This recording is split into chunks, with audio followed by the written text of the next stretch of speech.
Well, I want to welcome everybody this evening. He's making a couple more copies for those that don't have them yet. And then those that are watching from their home, we're going to be going over the 2T offer to purchase contract this evening. It changed. We got a new form this month. So we're going to be going over that, plus the changes that they have come out with as far as compensation, realtor commission goes in relation to the offer to purchase. So for everyone that has a copy of it, you can go along with it. We're going to go paragraph by paragraph. And those that are at home, if you can pull up a copy of it, so that way you can also follow along with us.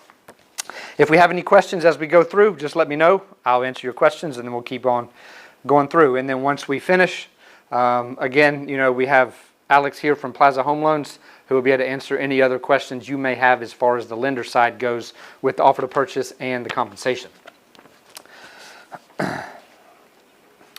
We need one more, because Eric just walked in. One more just walked in. All right. There you go. All right, so we'll start at the top of the offer to purchase and contract 2T. Terms and definitions. So as you can see, the top, we have the seller and the buyer. So of course, that's pretty self-explanatory. That's where the seller and buyer will go. And then you have the property. Under the property, you have to include street address, city, zip, county.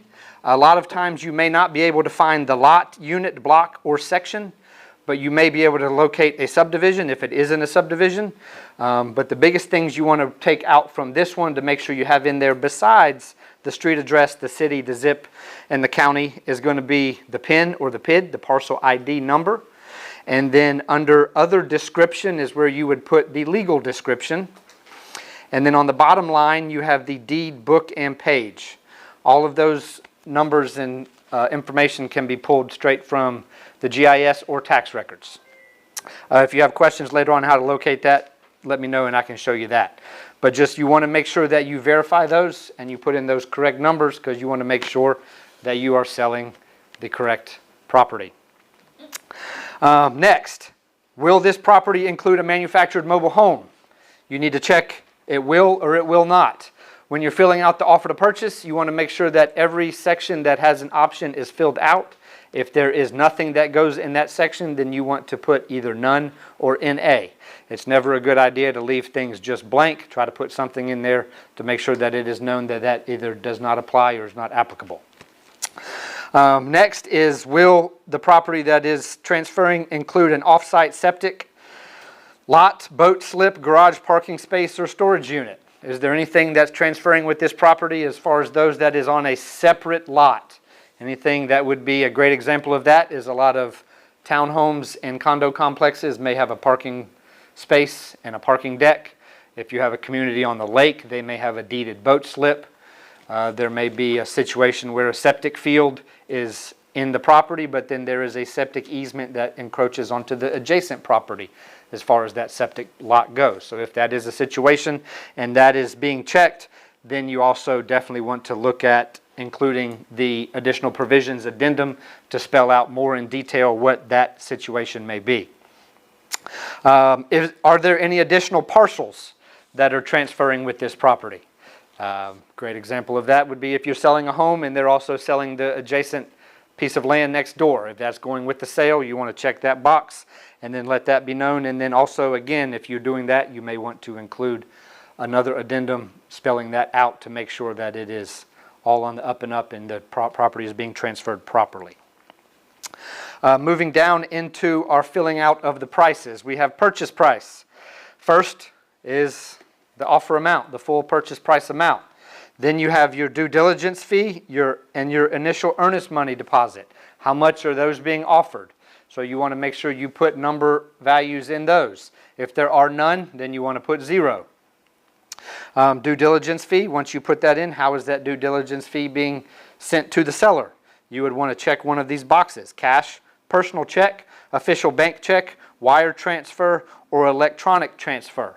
If you're doing an electronic transfer, example Zelle, PayPal, Venmo, anything like that, and the buyer is getting a loan, you want to verify with the lender that that mode of transmitting those funds is appropriate for that loan that they're using. Same thing if you're doing cash. If they are transferring cash, you may have to cross-reference that with the lender to make sure that that cash that's being paid has been verified by the lender. You know, if you just have someone who has a box under their bed with cash in it and that's how they want to pay their deposits and they're getting a loan, that cash has not been verified by the lender, so that cash may not be able to be used to pay these deposits.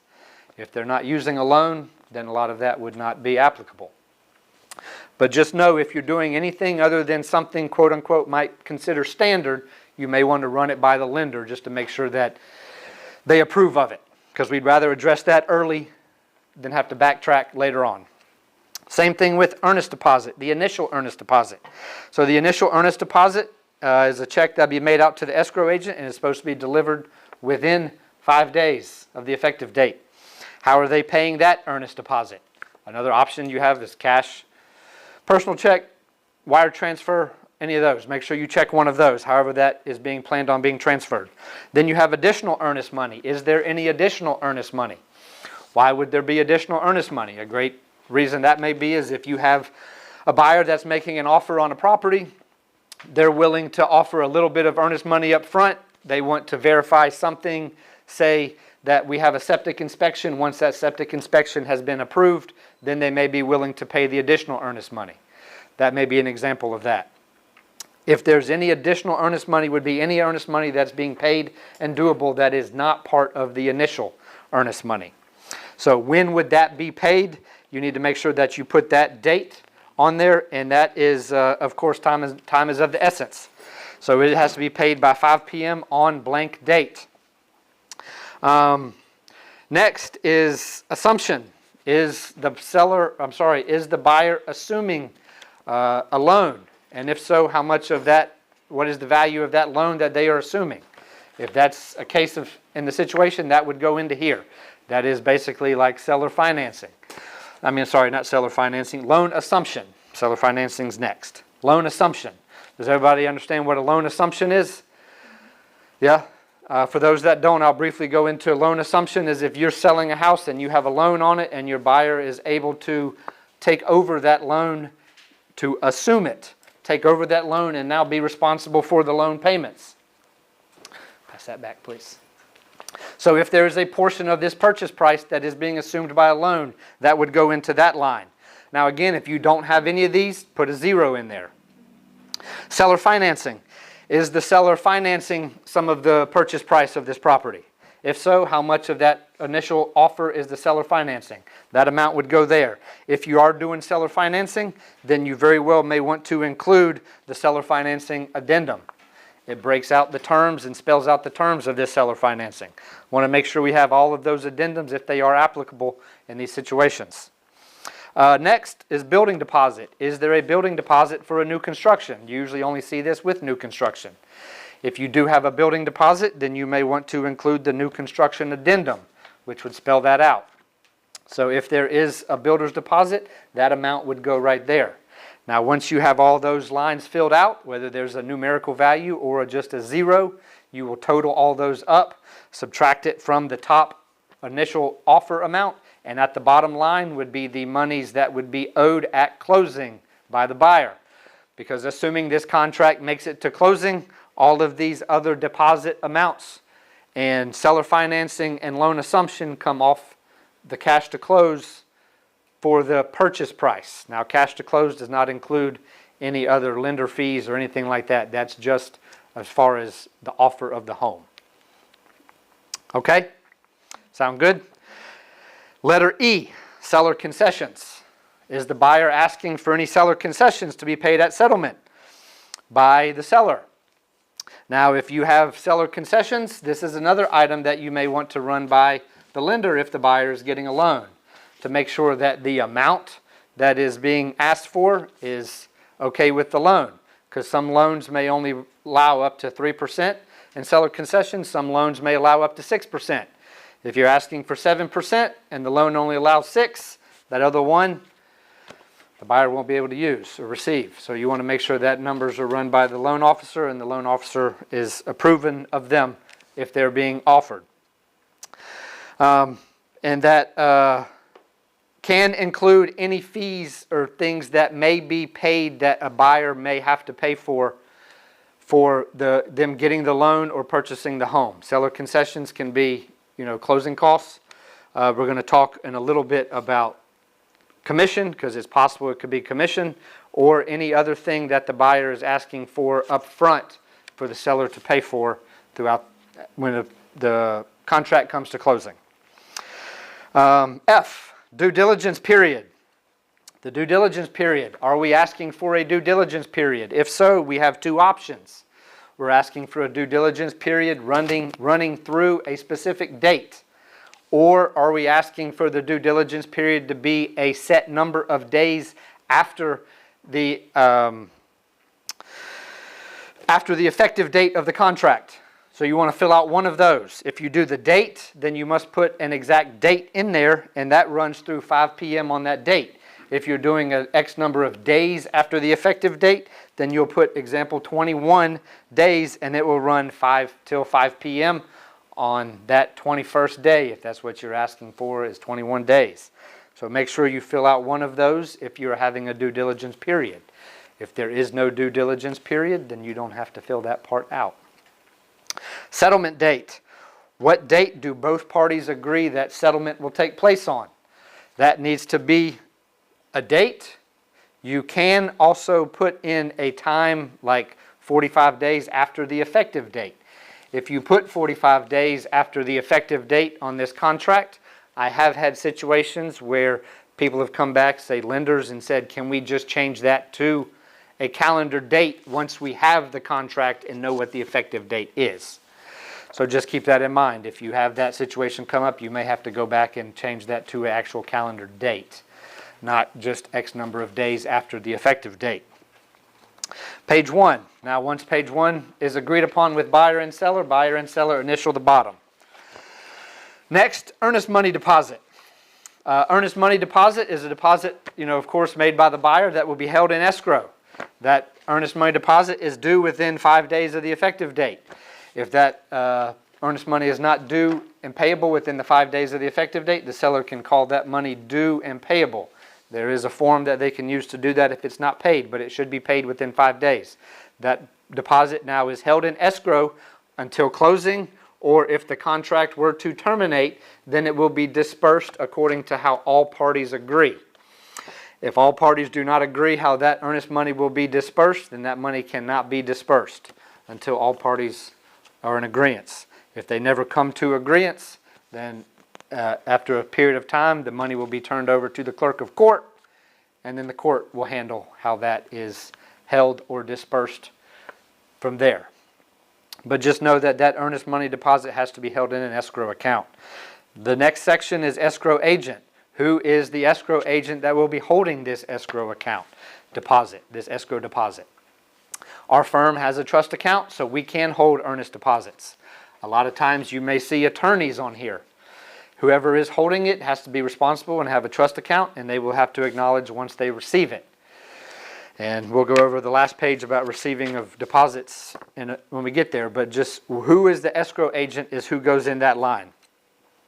And also it is in big letters in this that if the escrow agent, example a brokerage, if the brokerage has a trust-bearing account, that this escrow deposit can be held in a trust-bearing account, and the interest-bearing account, and the interest can be held by the owner of the escrow account. So that it is spelled out in here that if there is interest that is accrued, that interest is the property of the escrow agent. Next is the effective date. The effective date is the date that buyer and seller both have signed and initialed every page on this contract, and a copy of this contract has been sent to both parties. That is now your effective date. Everybody should know what the effective date is, but yes, make sure everybody has signed it and then someone has received a copy of it. Due diligence. The due diligence period is a period that the buyer is encouraged to do all of their investigative reporting, their inspections, their appraisals, anything else that they want to do to make sure that this is the property that they want to continue to pursue and go to closing. The due diligence fee is a fee that is paid directly to the seller. That fee is paid directly to the seller and is supposed to be accompanied with the contract, with the offer, paid doable upon the day of the effective date. That deposit is made directly out to the seller, and in most cases, that deposit is non-refundable to a buyer unless the seller is in breach of contract. Other than that, there's really not many other situations where the due diligence is refunded to the buyer. So make sure that your buyer understands this. This fee, in essence, is basically, and what it is intended to do is to compensate the seller to take the house off the market, let the buyer do their due diligence, and make sure that this is the house that they want to consume and go to closing. Like the due diligence and the earnest money, if they are received and it is not valid funds, check bounces, something like that, the seller can now call those monies due and they can be requested either a wire or official bank check. So just know if you have a personal check that bounces, it needs to get replaced with either a wire or a bank check, and that the seller now can request those monies to be paid immediately. Settlement. The next two sections, we have settlement and we have closing. Settlement is, everybody know the difference? Yes, settlement is the day that all the papers are signed and everything is agreed upon and everything is consummated. Closing is the day that everything is now been recorded with the Register of Deeds. A lot of times those two take place on the same day, but not always. You may have a settlement that takes place late in the afternoon. Closing may not be till the following morning. Your buyer does not take ownership of the home until closing, till it's recorded. Just like seller does not have to give up the home until closing. Next section. This one is new to the offer to purchase, but attorney closings in North Carolina. North Carolina Bar Association and NC Realtors. Now make sure they put it in here that a closing attorney must be hired to consummate closing. There are certain things that can be done as far as closing that a licensed attorney, that an unlicensed person can do that's not an attorney, but in order to fully do closing and do everything that closing is supposed to happen, they now spell out there that you need to hire a closing attorney. So make sure we all know that closing attorneys have to handle closing. Special assessments. Special assessments, if there are any special assessments, there's another section that spells about who pays those, but it's anything that is assessed against the property that is confirmed prior to closing is going to be responsibility of the seller. The buyer understands that if there are any special assessments that come after closing that were not confirmed prior to closing, the buyer understands that they will take this property with those that they could be coming down the line. Page 2, everybody agrees. We again initial buyer and seller, initial bottom of page 2. Next section, fixtures and exclusions. No party should assume that anything is going with the home or not going with the home. If there's something that is in question, you want to make sure you put it in the contract. Fixtures that are included in the purchase price. All existing fixtures, including in the sale, part of the purchase price shall transfer with the home. We have bullet points of a lot of things that are fixtures. There may not be everything in these bullet points, but a fixture is something that goes with the home that is either attached or built into the home that fits into that home. You may have something that is not a fixture. That is a fixture that may not be attached to the home, but if it is built into a section of that home and meant for that, then that classifies now as a fixture. A great example of that is if you have bookshelves that go around a mantle. If they are not bolted into the wall, they are not a fixture attached to the home, but they are considered fixtures because they were designed to fit in that area. That is classified a fixture. Anything that is a fixture is supposed to stay with the home. There are exceptions of that, and if there are, that has to be wrote down in one of the lower lines. We'll get to that one in just a moment. Unpairing and deleting data from devices. Sellers are required to unpair themselves from any devices in the home. Ring camera, outdoor cameras, thermostats, anything like that, they are required to delete all of their information and unpair themselves from it. And this is one of the parts of the contract that extends past closing. If a seller does not do it by closing, that does not alleviate their obligation to do that. They still must do that. Because you may have someone say, well, we just sold the house, it's not my problem anymore. This is one of the situations that it surpasses closing. Whether they closed or not, they still need to unpair and delete all their information. They cannot spy on the new buyers once they sell their home. Items leased or not owned. So now this section is for items that are leased or not owned, that are items that are leased or not owned that are in the house, that shall not convey with the home. So is there anything that shall not convey with the home that is not leased, that is leased or not owned? If there is an oil tank, a lot of oil tanks are leased. Is the seller going to return that prior to closing? If all parties agree, they have the right to do that. Most sellers are not going to return something like that, but if there is something like that, will it be returned? If there's something that is leased or not owned, for example, like kitchen appliances, if they are conveying with the home, the seller has to pay all those off prior to closing. If they're taking them with them, you need to spell that out, that they are not conveying with the home. Next is other items that do not convey. This would be items that are fixtures. Are there any fixtures that the seller is taking with them that they are not selling with the home? If they are, the seller is required to repair or replace whatever they are taking. If they take something off the wall, they cannot just leave holes in the wall. They need to repair that. If they take light fixtures away, they may be asked to replace that with another light fixture. They can't just leave damaged space in the house because they decided to take something as far as a fixture. Once that page is all agreed upon, sign or initial buyer and seller on the bottom. Personal property. Personal property. Is there any personal property that the seller is going to leave to the buyer at no cost? Personal property. Example of that may be refrigerator or washer and dryer. Anything like that. If there is any personal property that's being left, this is another situation where you want to run it by the lender if the buyer is getting a loan. Because sometimes lenders may not allow personal property to convey at no cost because they're loaning for a house. They're not loaning for a house and a car. I know a car sounds kind of extreme, but it's very possible a car could transfer with the home. But you want to run that by the lender if you have that. Now, if you have personal property that's transferring and the lender does not want it in the contract, then you may have to do a separate bill of sale for that. And the value on the bill of sale could be zero if there's no value being transferred with this personal property. But sometimes you may have to have it separate from the contract. You just want to run it by the lender.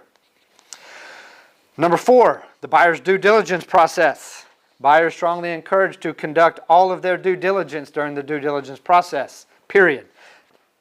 Items that would be done during the due diligence, your home inspection, your appraisal, reviewing any government documents, CC&Rs, HOA documents, anything like that. The loan,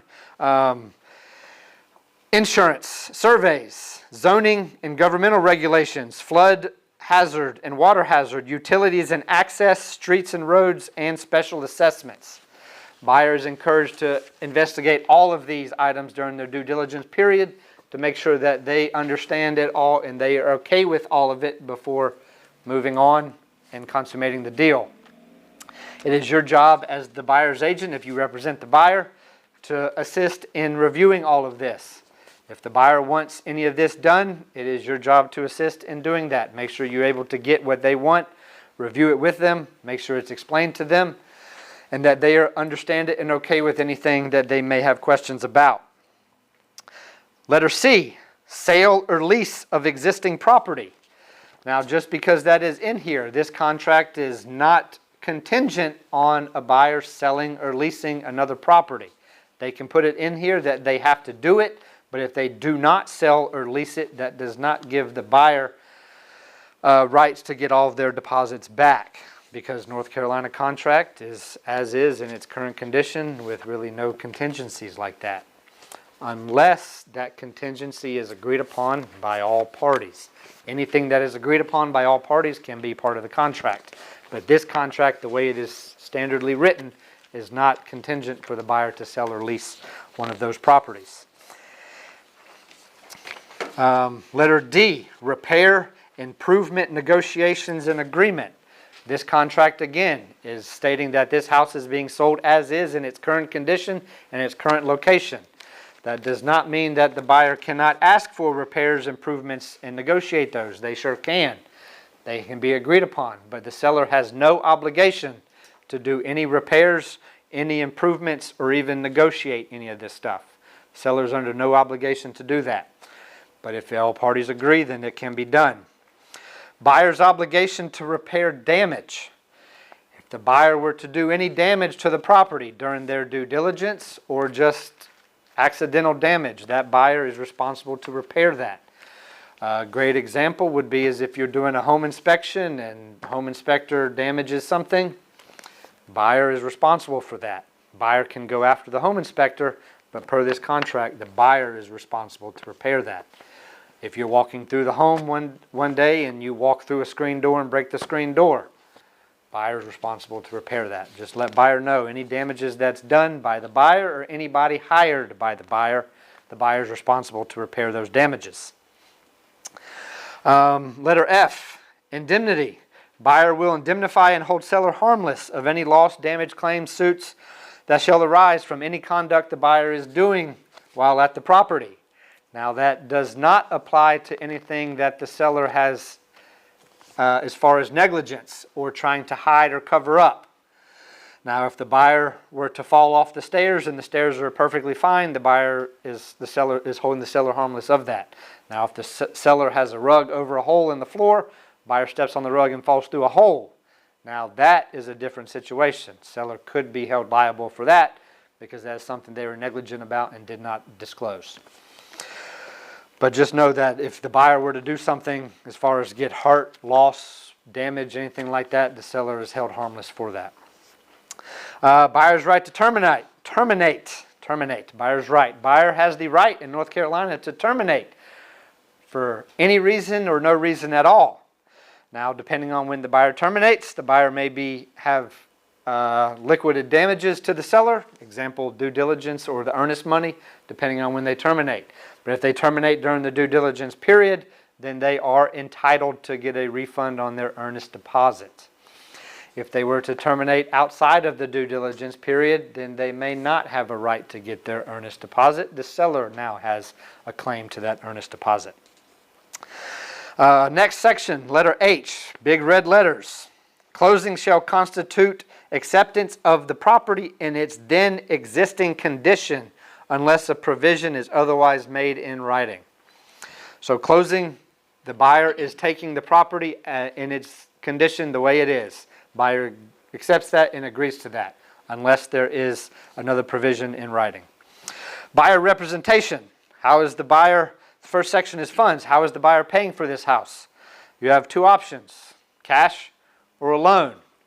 If they're paying cash, check the box with cash, and then is there proof of funds included with this offer? Yes or no. Next is a loan. Is the buyer getting a loan?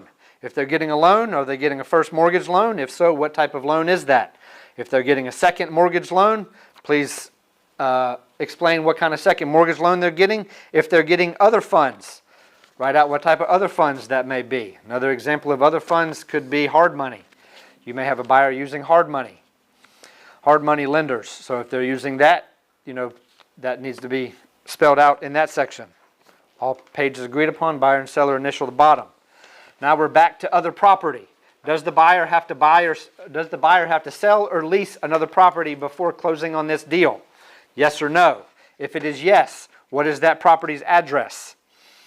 And then, is that property under contract? Or is it not under contract? Or is it actively listed with a licensed real estate broker? Will it be listed with a licensed broker? Or will the buyer be attempting to sell it or lease it without the assistance of a licensed real estate broker. So if they do have to sell or lease a property before closing on this deal, you need to let it be known as of the day of this offer which one of these applies. It's as of the day of this offer. Performance of buyer's financial obligation.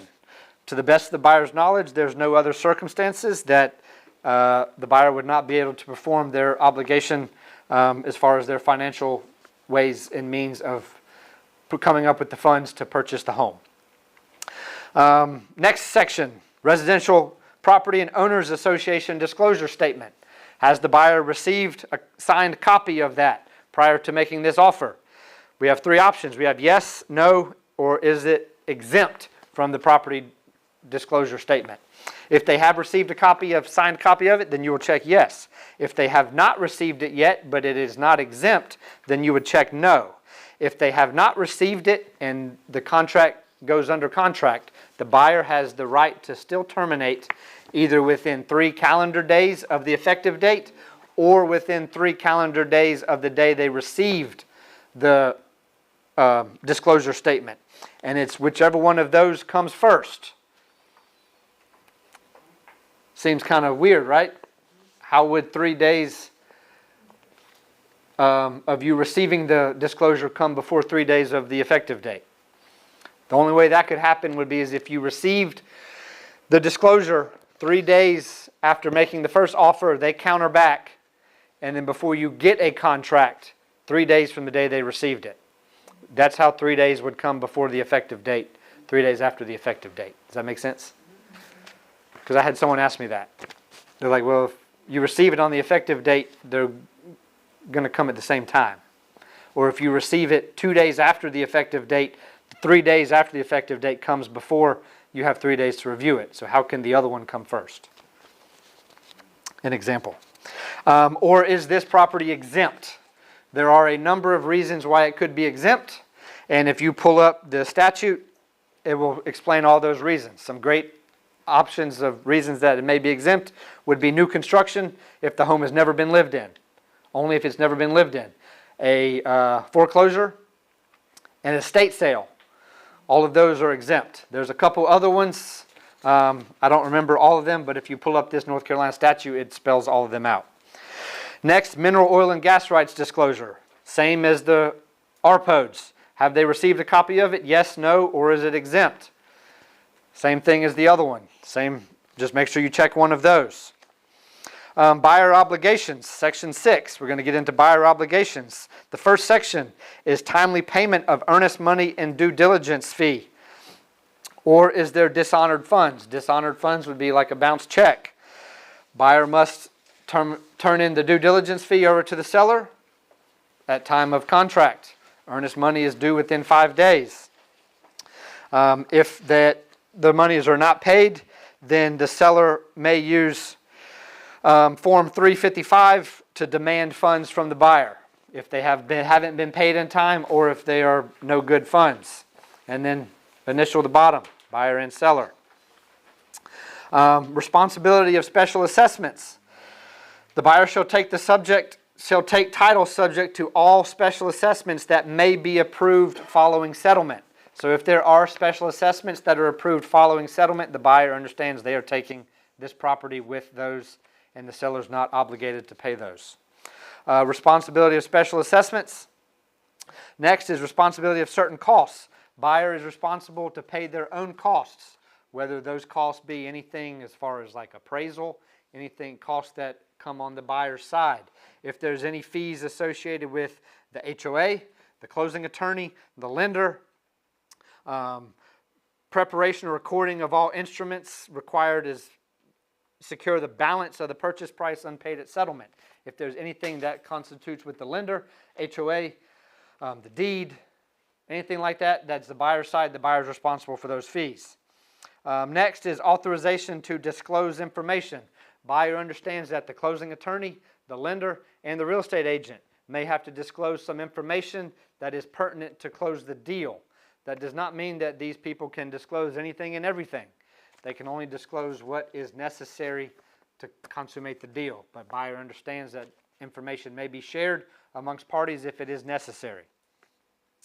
Now let's move on to seller representations. First, ownership. Has the property been owned by the seller for at least 1 year, for less than 1 year, or does the seller not yet own the property? You must check one of those. Everybody understand how a seller may not yet own the property. It could be a novation or an assignment of contract. A person takes a property under contract, they're going to find a buyer that's going to buy it for a higher price than that contract and assign that contract to another person. That's how this section could be filled out as far as seller does not yet own the property. Lead-based paint addendum. If the house was built prior to 78, lead-based paint addendum must be attached with this contract. That is required under federal law. Next is owners association and dues. Is there an HOA? Is there an owners association? If so, check the box. Name of the association, what are the dues, when are they paid, and phone number, address, website, email address, any information that we have as far as the HOA, we want to make sure that gets put in there. If there's 2 associations, then you put in 2. If there's not, then you may want to put none or NA in those lines. Letter D, going on to fuel tanks and the fuel. Is there a fuel tank located on the property? Yes or no? If there is, then we need to fill in the information about that fuel tank. Where is it located? Is it in use? Yes or no? Is it owned or leased? And what type of fuel is it? And who is the vendor that fills and maintains it? And then once that page is done, buyer and seller initial the bottom. Tanks included in the sale. Buyer and seller agree that any tank described here will be transferred with the property. And then the big one, next one is fuel.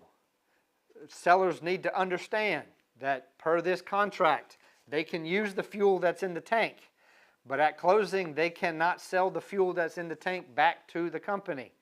Whatever fuel is left must stay there and is now going to transfer with the home. Seller cannot say, well, I have 50 gallons of oil, I want to sell it back and get my money back. Can't do that. Can't do that. That can be constituted as a breach of contract if the seller were to do that per this section of the contract. So if you have a fuel tank, you want to make sure that conversation is had with all parties to be known that it cannot be done. Inspections.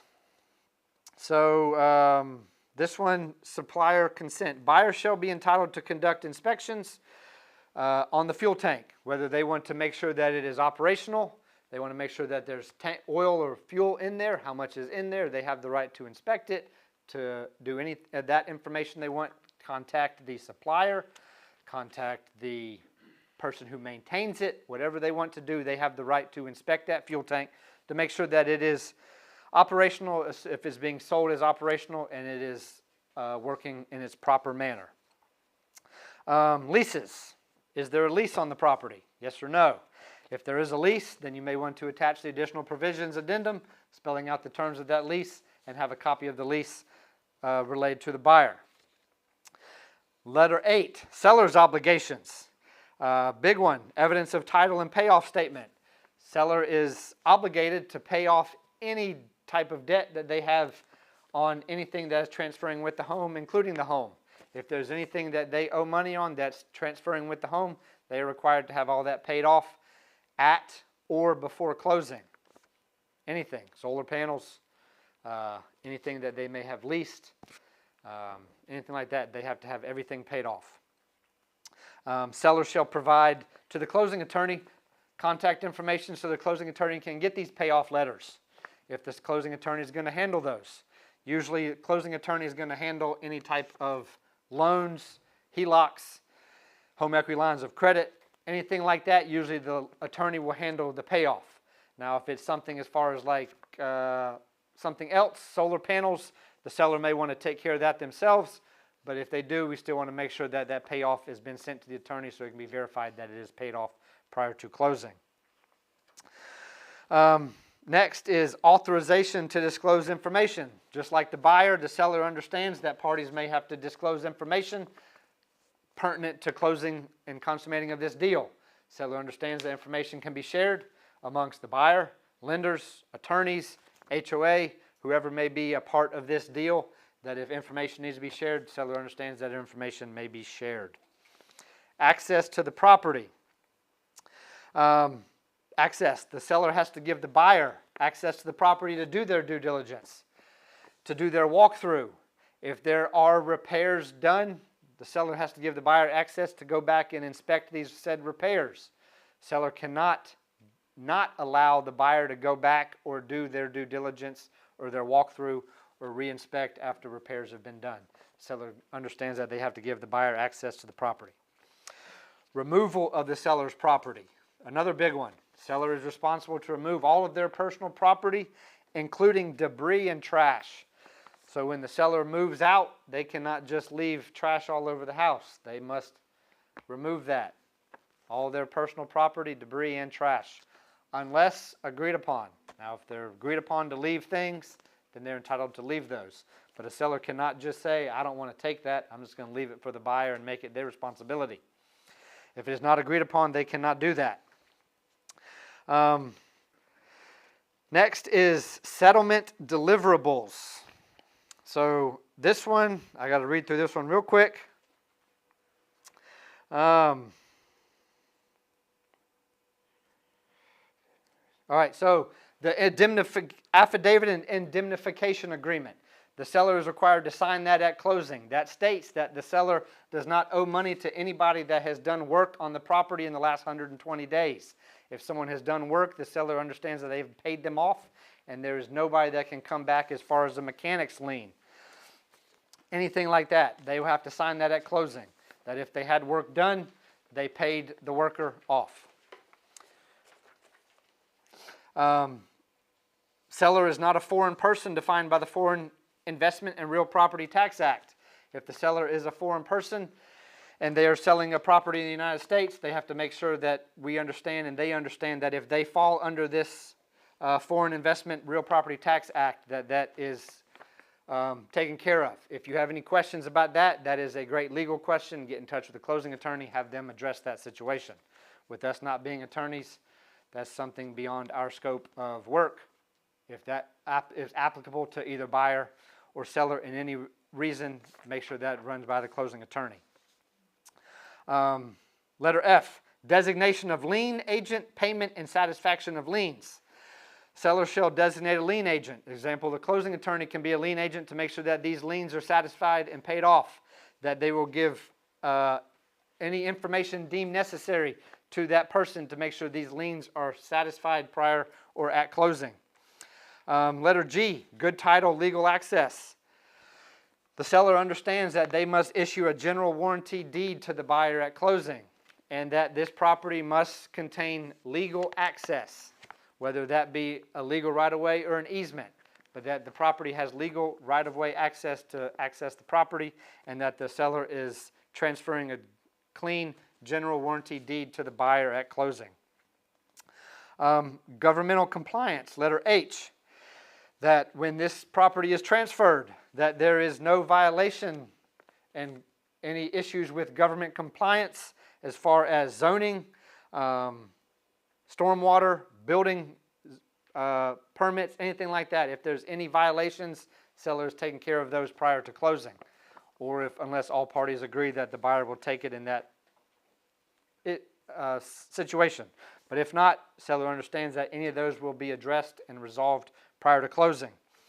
Deed taxes and fees. How is the buyer taking this deed? If your buyer is taking the deed in their name, you put their name. If they're taking the deed in an LLC, you put the LLC. How is this buyer taking property? Owners Association fees and charges. Seller shall pay all charges and fees associated from the HOA management company that would fall under seller's obligation.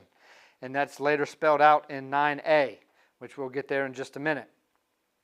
Payment of special assessments. Any special assessments that are confirmed prior to closing, seller is responsible to pay. If there is not an exact amount that has been determined, then seller must pay a reasonable amount for those special assessments. I don't know of a situation why they wouldn't have an amount, but it says that if a reasonable amount can be determined, if there is not an exact amount. And buyer understands that that reasonable amount will constitute the only seller's obligation.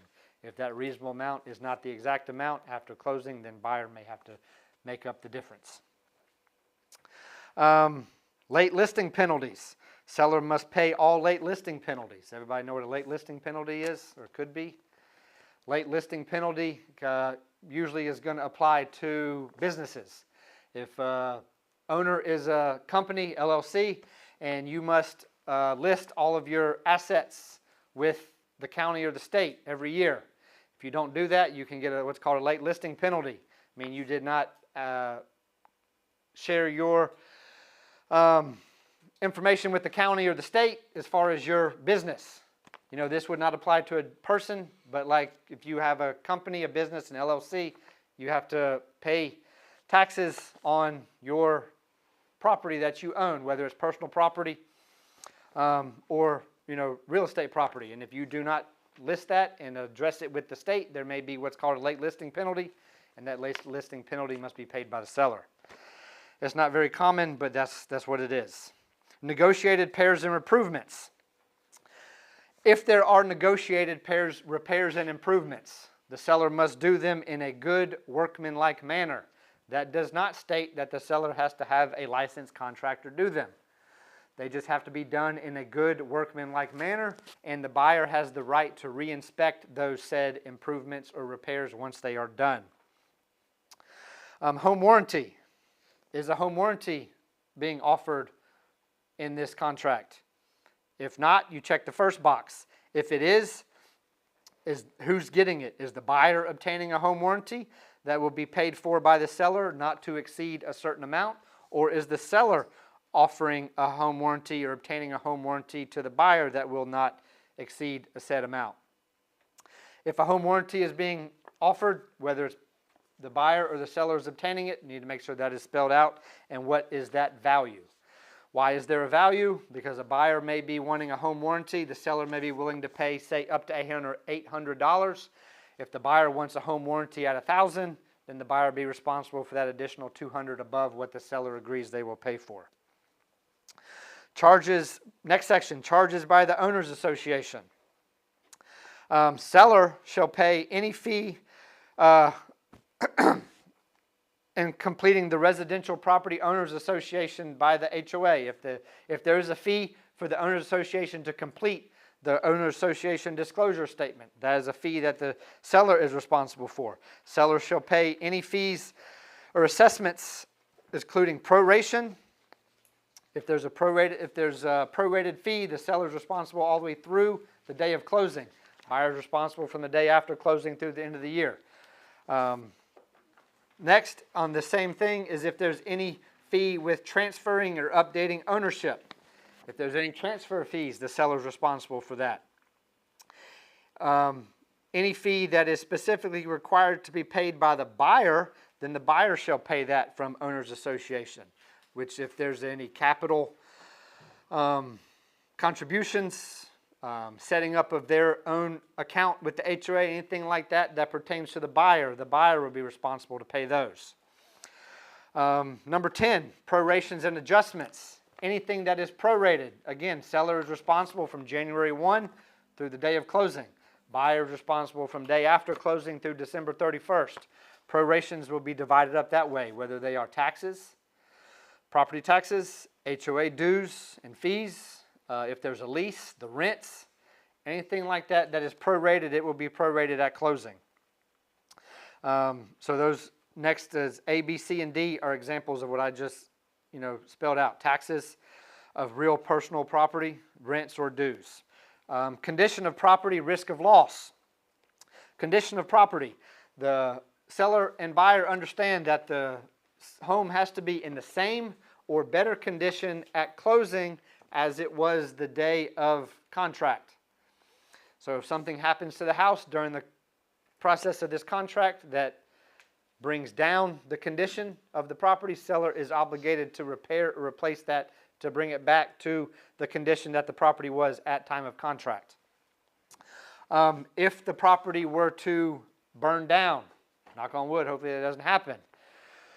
Now the buyer can still move forward with the contract, and the buyer is now entitled to the insurance money if they want to move on with the contract. But if not, they have a right to terminate, and they could be owed all of their monies back because now the property is not in the same condition.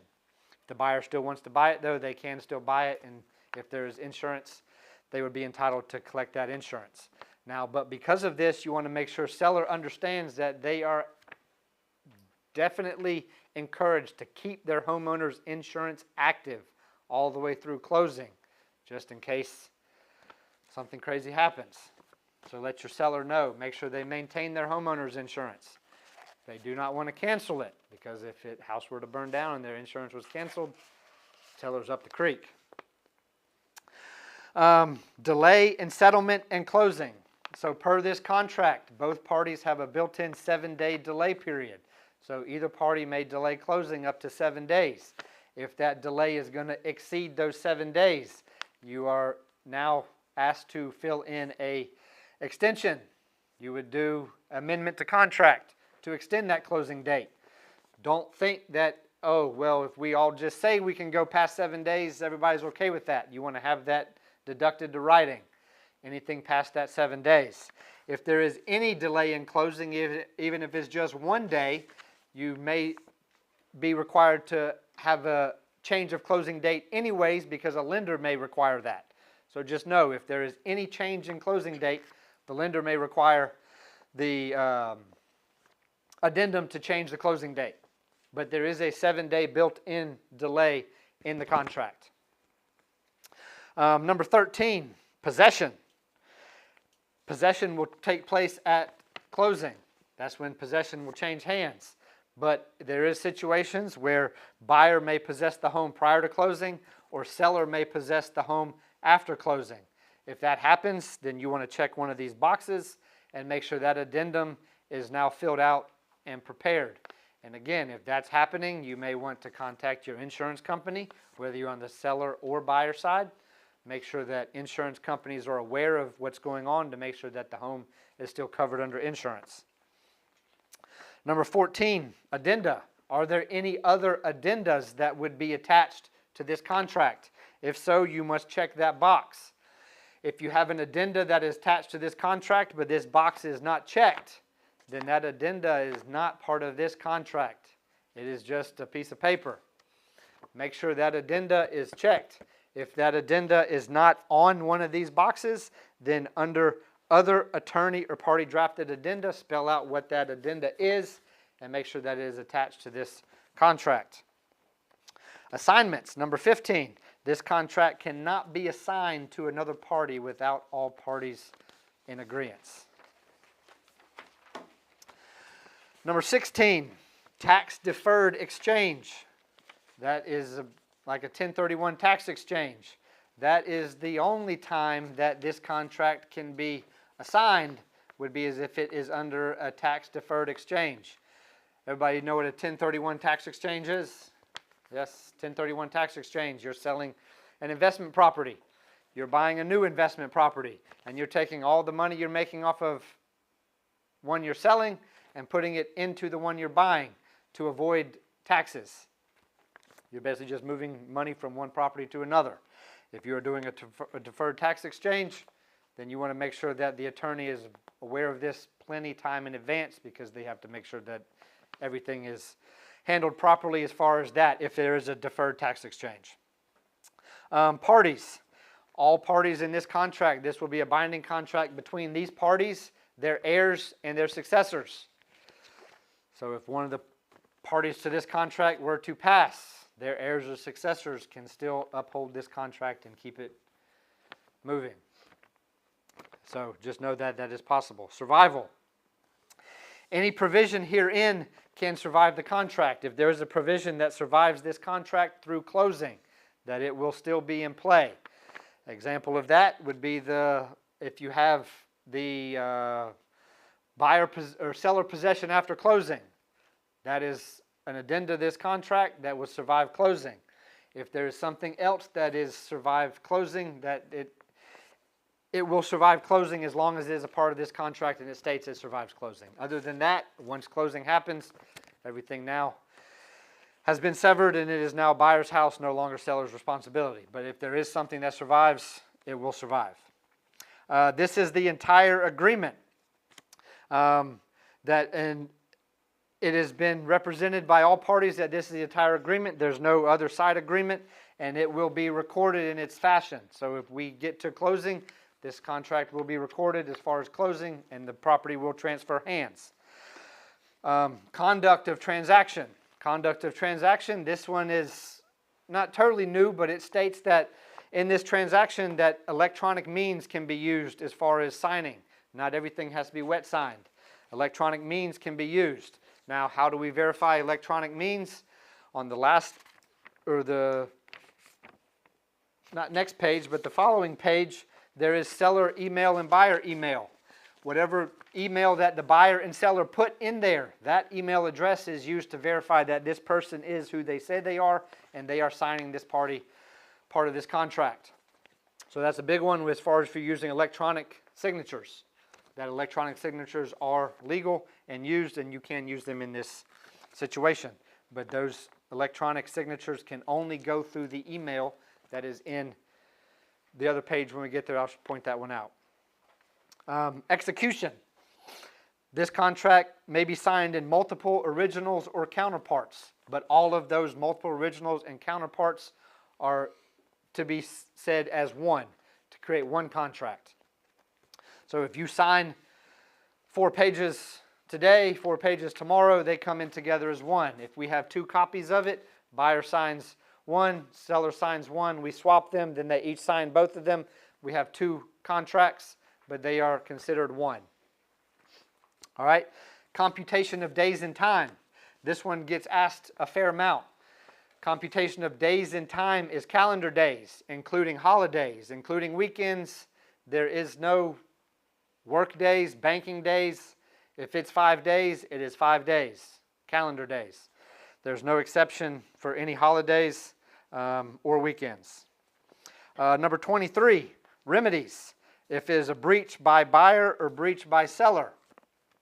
If the buyer were to breach the contract, what do the seller has as far as remedies for that? The biggest thing that the seller has would be just forfeiture of the earnest money. They've already got the due diligence money. They could get the earnest money. Now, there could be monetary remedies as far as if the seller has to hire an attorney to collect these deposits, then the buyer could be responsible to pay those. Other than that, there's not a whole lot of remedy that the seller can take if the buyer breaches. Now, if the seller breaches the contract, buyer now has the right to recoup any money that they may have spent as far as their deposits and any money they may have spent during their due diligence period. Their inspections, their appraisals, anything like that, the buyer may be able to get all that from the seller. Or the buyer can continue with the contract and seek remedy as far as specific performance. They could make the seller still sell them the house. If that happens, you need to get the attorneys involved, let the attorneys handle it. But that is a possibility if the seller were to breach. Letter C on this one, attorney fees. If there are any legal proceedings brought to either party, buyer or seller, the prevailing party may go after the losing party for their attorney fees. So if it gets that far, the losing party may have to pay the prevailing party's attorney fees.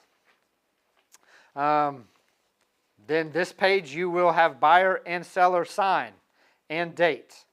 If it's an entity buyer, then you do the name of the entity, who that person is that is authorized to sign in part of that entity, and sign and date it.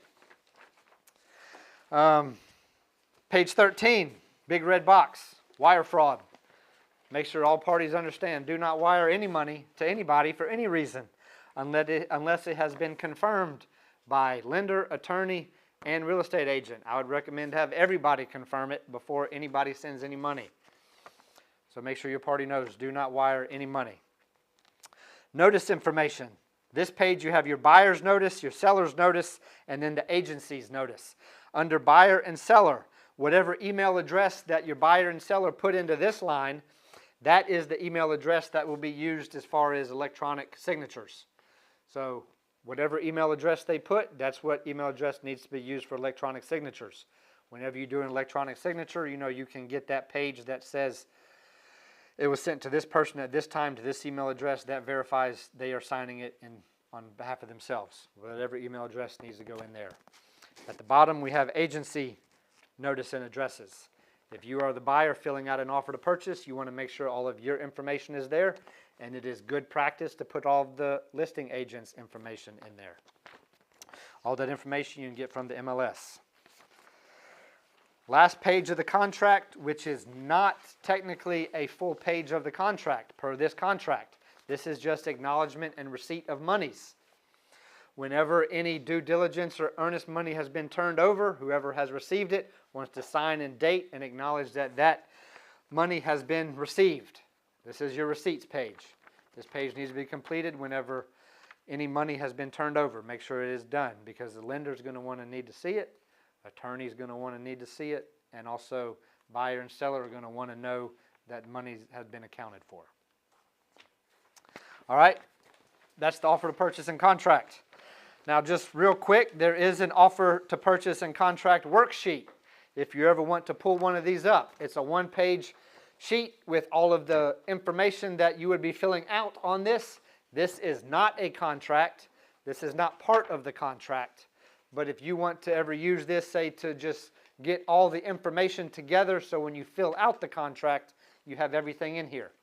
So no, you can use this to help you, but this is not the contract and it is not part of the contract. Now, we finished that. We're going to get into the new information that just came out, I believe, Monday. We got an email from North Carolina Realtor Association about compensation now being part of the contract.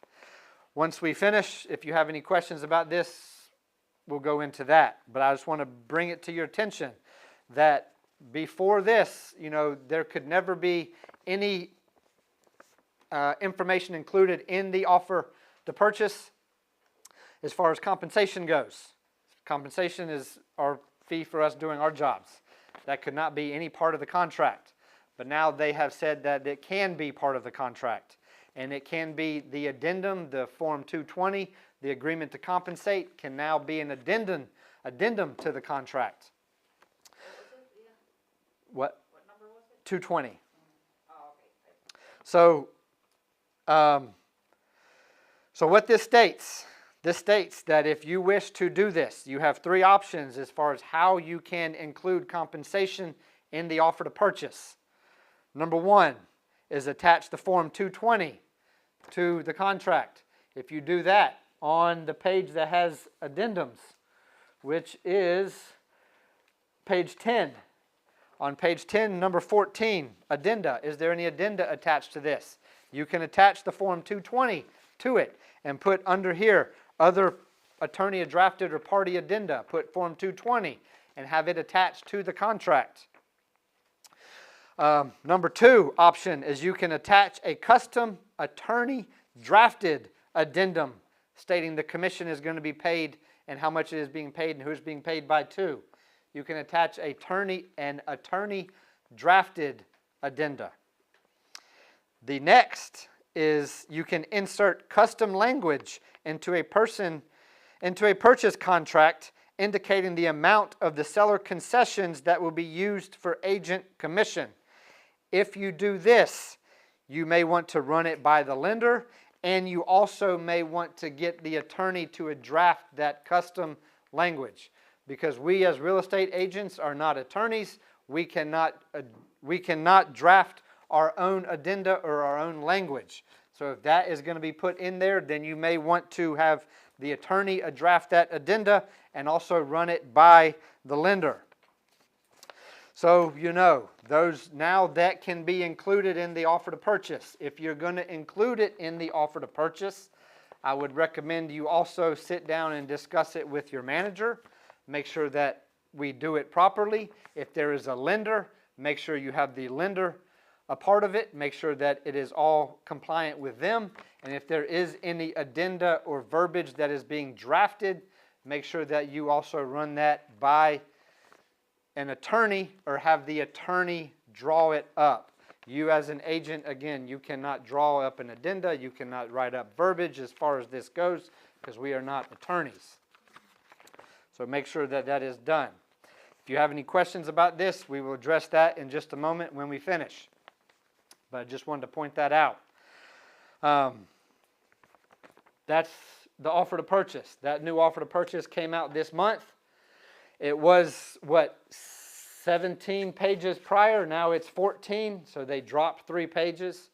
Whenever you are preparing an offer to purchase, when you go into SkySlope or Zip Forms, make sure you pull up the new one. The old one is still in Zip Forms and SkySlope. Make sure you pull up the new one. If you receive an offer on your listing and it is the old offer to purchase, I would recommend contacting that buyer's agent and ask them to please draw it up on the new one. We want to be current. We want to be using the current forms, so let's make sure we use the current forms.